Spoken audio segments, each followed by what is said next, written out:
ಮದುವೆಯಾದ 6 ದಿನಕ್ಕೆ ಗಂಡನನ್ನ ಕಳೆದುಕೊಂಡಿದ್ದಾರೆ ಪತ್ನಿ. ನೋಡಿ, ಇದರಲ್ಲಿ ಗುಂಡೇಟಿಗೆ ಬಲಿಯಾದಂಥವ್ರದ್ದು ಒಂದೊಂದು ನೋವಿನ ಕಥೆಗಳಿದ್ದಾವೆ. ಈಗ ಪ್ರವಾಸಿಗರೇನು ಸಾವನ್ನಪ್ಪಿದಾರಲ್ವಾ, ಅವರದ್ದು ಕಥೆಗಳಿದು. 6 ದಿನ ಆಯ್ತು ಮದುವೆಯಾಗಿ. ಪತಿಯ ಶವದ ಮುಂದೆ ಕಣ್ಣೀರಿಟ್ಟು ಗೋಳಾಡಿದ್ದಾರೆ ಹೆಂಡತಿ. ಯಾರಿಗೂ ಬೇಡ್ರಿ ಅಂತ ಕಷ್ಟ. ನಿನ್ನೆ ಬಲಿಯಾಗಿದ್ದಾರೆ ನೇವಿ ಅಧಿಕಾರಿಯಾಗಿದ್ದ ವಿನಯ್ ನರ್ವಾಲ್. ವಿನಯ್ ನರ್ವಾಲ್ಗೆ ಸೇನೆ ಗೌರವದ ವೇಳೆ ಪತ್ನಿ ಕಣ್ಣೀರು ಹಾಕಿದ್ದಾರೆ. 19ನೇ ತಾರೀಕು ಮದುವೆ ಆಗಿದ್ದವ್ರದ್ದು. ಹನಿಮೂನಿಗೆ ಅಂತ ಬಂದವರು.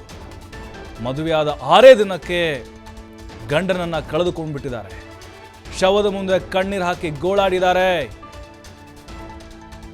ನಿನ್ನೆ ನಾವು ಆ ವಿಡಿಯೋಗಳಲ್ಲಿ ಫೋಟೋಗಳಲ್ಲಿ ನೋಡ್ತಾ ಇದ್ವಿ. ಆ ಒಂದು ಫೋಟೋದ ಈಗ ಅವರ ಹೆಂಡತಿ ನೋಡಿ ಯಾವ ರೀತಿ ಗೋಳಾಡ್ತಿದ್ದಾರೆ ಅಂತ.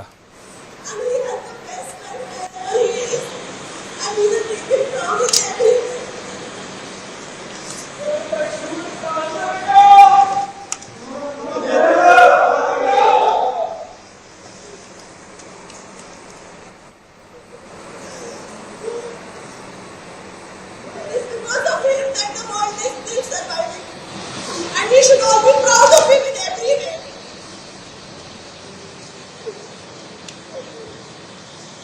In every way.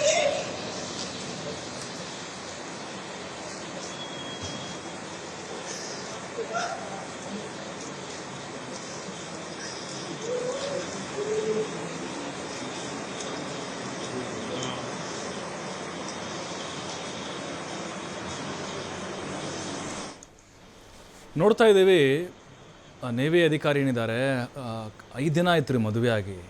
ನೋಡಿ ಇನ್ನೊಂದು ಫೋಟೋ, ಇದು ಸಿಕ್ಕಾಪಟ್ಟೆ ಸೋಷಿಯಲ್ ಮೀಡಿಯಾದಲ್ಲಿ ಎಂತಿಂತ ಕಮೆಂಟ್ಗಳು ಬರ್ತಿದೆ. ಗಂಡನ ಶವದ ಮುಂದೆ ಕೂತ್ಕೊಂಡು ದಿಗ್ಭ್ರಾಂತರಾಗಿ ಕಣ್ಣೀರು ಹಾಕ್ತಾ ಇದ್ದಾರೆ.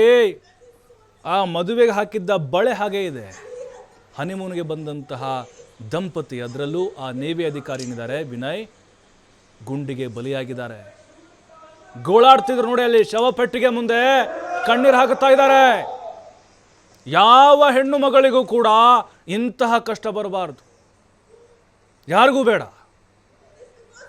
ಬಹಳ ತಡ್ಕೊಂಡ್ರು, ಬಹಳ ಕಂಟ್ರೋಲ್ ಮಾಡಿಕೊಂಡ್ರು, ಆದರೆ ಆಗಲಿಲ್ಲ. ಈಗ ತಾನೇ ಮದುವೆ ಆದಂತಹ ಕುಟುಂಬ ನಮ್ಮದು.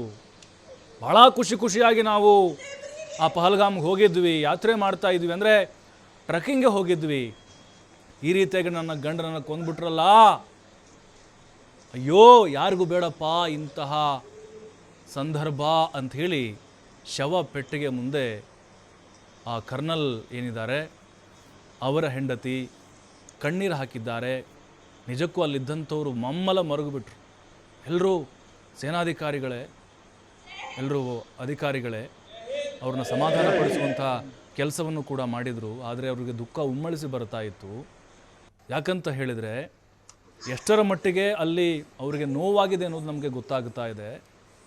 ಸಹಜವಾಗಿ ಈ ಸೇನಾಧಿಕಾರಿಗಳ ಕುಟುಂಬಸ್ಥರು ಅಥವಾ ಅವರ ಹೆಂಡತಿ ಅಂತ ಹೇಳಿದ್ರೆ ಬಹಳ ಒಂದು ಗಟ್ಟಿಗಿತ್ತಿ, ಅಂದರೆ ಬಹಳ ಧೈರ್ಯವಂತರಾಗಿರ್ತಾರೆ, ದುಃಖವನ್ನು ತಡೆದುಕೊಂಡಿರ್ತಾರೆ, ಆ ಶಕ್ತಿ ಅವರಲ್ಲಿರುತ್ತೆ. ಆದರೆ ಈಕೆಗೆ ಅಲ್ಲಿ ತಡ್ಕೊಳ್ಳೋಕ್ಕಾಗಲಿಲ್ಲ, ತಮ್ಮ ಎಲ್ಲ ದುಃಖವನ್ನು ಹೊರ ಹಾಕಿದ್ದಾರೆ.